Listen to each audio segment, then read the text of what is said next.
You've got some other results that I believe are not fully published yet about vitamin B1 and the Yeah. relationship that has to soybean oil slash linoleic acid and fatty liver and obesity. And it looked like the results were pretty remarkable. This might also tie into sort of what we mentioned earlier around how, what you eat is going to affect things like gut inflammation, gut permeability. And it is possible, in fact, this happens all the time, to be obese and in a state of what they call calorie surplus and putting on fat, but at the same time malnourished with respect to other nutrients. And a lot of that can start to make sense when you think about things that are affecting nutrient permeability in the gut. So, what are these vitamin B1 results that you guys have got, and how do they tie into this picture?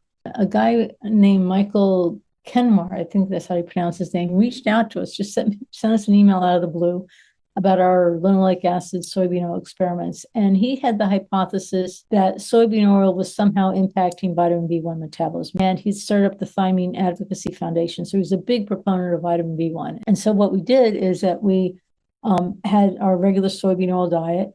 And then we also supplemented the diet with an analog of vitamin B1. And so we were giving the mice a lot of this analog just to make sure it was going to work. And what we found was that, yeah, if we supplement the soybean oil diet with a lot of vitamin B1 analog, they do not get as fat as the other ones, right? Soybean oil makes them fat over time. Soybean oil supplemented with high doses of a vitamin B1 analog, they don't get as fat.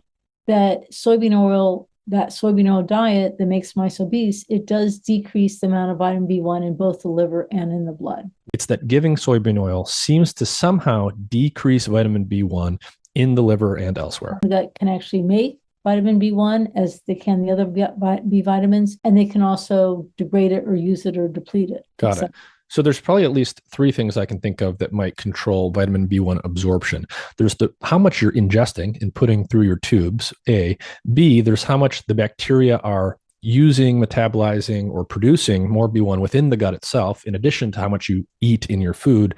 Yeah. And then C would be how permeable your gut is, how much of the vitamin B1 from any source is actually able to get in. So even though the body weight was the same in the soybean and the beef tallow mice, they were very different in terms of liver vitamin B1 and very different in the full sort of metabolic profile their tissues had. This is really important because a lot of people, a lot of humans that are concerned about health and body weight, they fixate on body weight. And there's a lot more that can be going on, even if your body weight doesn't change. So it's maybe important just to point out that, body weight is not the end all and be all. Yeah. And so we now have assuming this applies to humans, I don't know. We have this case where we have 70% of adults being overweight or obese, and there could be a good fraction of them that are yet malnourished, and that they don't have enough vitamin B1 or whatever else that we haven't even analyzed yet. Yeah. It's really striking and distressing in a way.